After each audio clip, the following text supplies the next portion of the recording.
నకిలీ మద్యం కేసులో మాజీ మంత్రి జోగి రమేష్ ఆయన సోదరుడు రామును 4 రోజుల కస్టడీకి ఇస్తూ విజయవాడలోని ఎక్సైజ్ కోర్టు ఉత్తర్వులు ఇచ్చింది. కస్టడీ కోసం సిట్ దాఖలు చేసిన పిటిషన్పై గత వారం ఇరు పక్షాల వాదనలు ముగిశాయి. దీనిపై న్యాయాధికారి లెనిన్ బాబు మంగళవారం సాయంత్రం ఉత్తర్వులు జారీ చేశారు.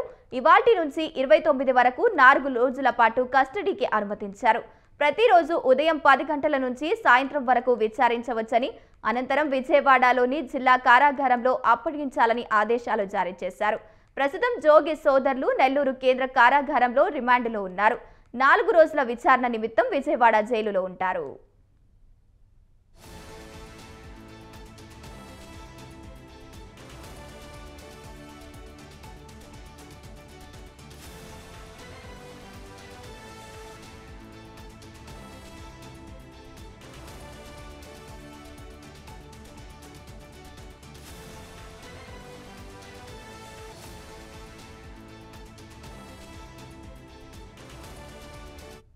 ఈ కేసులో నిందితులకు మంగళవారంలో రిమాండ్ గడువు ముగియనున్న నేపథ్యంలో ఎక్సైజ్ కోర్టులో హాజరుపరిచారు.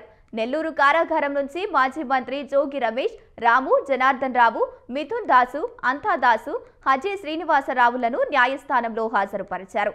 విజయవాడ జైలులో ఉన్న జగన్మోహన్ రావు మిగిలిన వారిని వీడియో కాన్ఫరెన్స్ ద్వారా న్యాయాధికారి ఎదుట హాజరుపరిచారు. నిందితులకు వచ్చే నెల 9 వరకు రిమాండ్ను పొడిగించారు.